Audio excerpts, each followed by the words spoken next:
Hi, this is the fourth in a series of 4 videos on Chapter 13 of Absolute Java on interfaces and inner classes. And the focus of this fourth video is inner classes. Now, inner classes are classes defined within other classes. The class that includes the inner class is called the outer class. That's logical enough. Now, there's no particular location where the definition of the inner class or classes must be placed within the outer class. But typically, a lot of people place it either first or last so that it will be easier to find. I have found I like it to be first. Now, an inner class definition is a member of the outer class in the same way that the instance variables and methods of the outer class are members. An inner class is local to the outer class definition. If the inner class is private, then the inner class cannot be accessed by name outside the definition of the outer class. This is the same as a data member or a method. If they are private and somebody outside the class can't get at those, same with this inner class.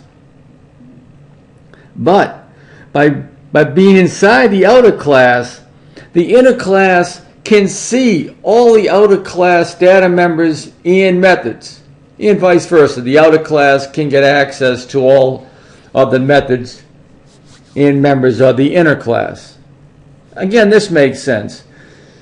Before methods within a class, they can see all the other methods and all the other data members. This is the same way.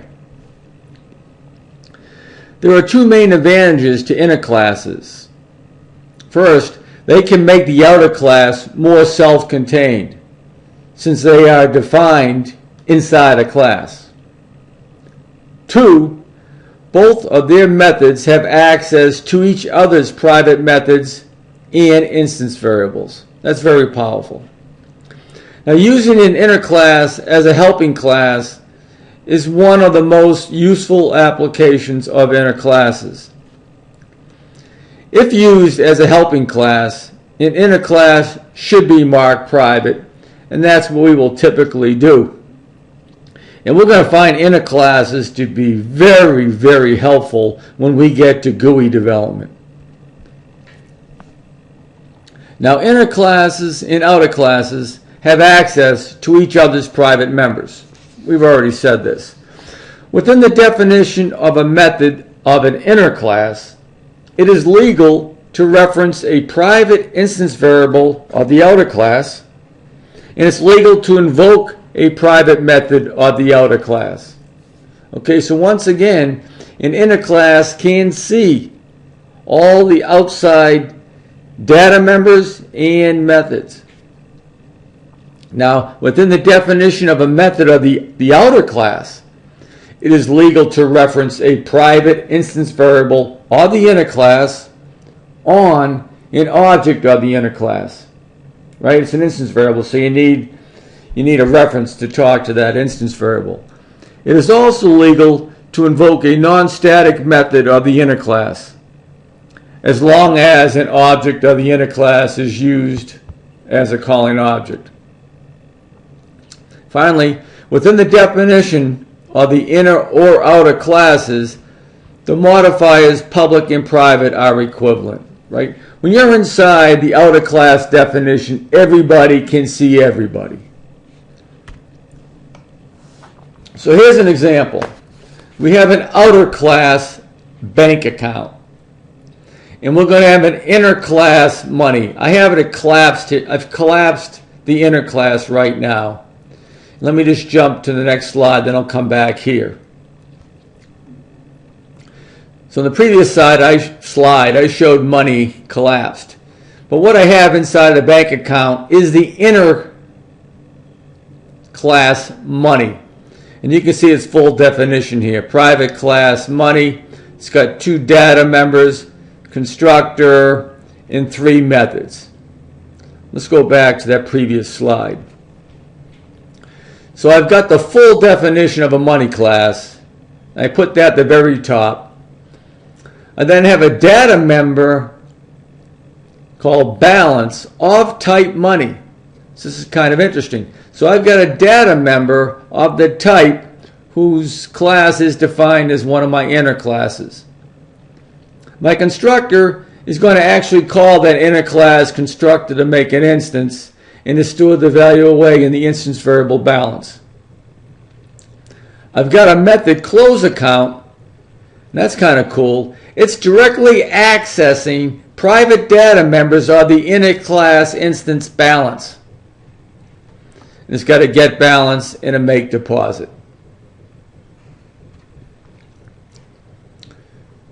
Again, going to the definition of the inner class, we would define inner class the same way we've always defined it before when it was a separate class on its own, but by having it inside now, everything is self-contained, and the outer class can directly access the private data members or private methods of money.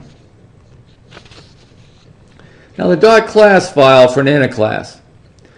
Compiling any class in Java produces a .class file with the name of the class and the suffix .class. Now compiling a class with one or more inner classes causes both classes to be compiled. And it produces 2 separate class files. And for naming conventions, the outer class will still be its name .class, and all the inner classes will have the outer class name $ inner class name .class. So let's look at an example.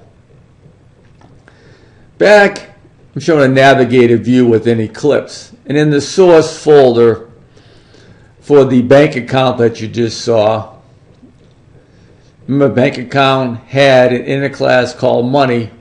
When I compile the source file for bank account and I go out and look at the classes folder, I'll see a bank account class .class, and I'll see a bank account $money .class. So the inner money class got compiled into its own class file, and the naming convention was the outer class name $, the inner class name money. Let's take a look at anonymous classes. If an object is to be created, but there is no need to name the object's class, then an anonymous class definition can be used. The class definition is embedded inside the expression with the new operator. An example will make that clear in a second. Anonymous classes are sometimes used when they are to be assigned to a variable of another type. And the other type must be such that an object of the anonymous class is also an object of the other type.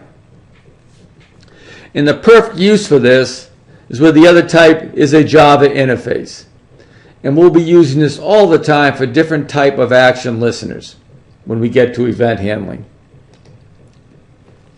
But here's an example. Let's assume we have an interface called number carrier, public interface number carrier, and it's got 2 method headings, get number and set number. And in my anonymous class demo here, I want to start off with an instance variable called an object of the number carrier interface. And I want to set that instance variable equal to an anonymous class. And look how I define it. I say new, and I give the name of the interface, number carrier, open paren, close paren, and then inside the open curly brace and the closed curly brace, which is followed by a semicolon, I give the full class definition. And because it was an interface, I definitely had to have the method body for get number and set number, but I also threw in a data member. I create a second instance variable in my anonymous class demo. This one's called another object. It's also of type number carrier. In this case, I'm going to create another anonymous class. Here's my interface again, but this time, when I provide the body to set number, I want to double the value that gets passed to me. Down on my main method, I'm just going to make an instance of my anonymous class demo and call the method go.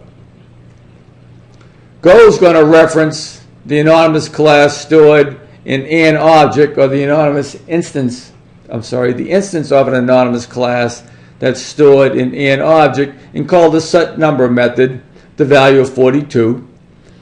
And we'd expect that to just set the value of its number data member to 42. We're then going to call the instance of the other anonymous class stored in another object, and we're going to call the set number method with 42. And remember, this one took the value and just doubled it.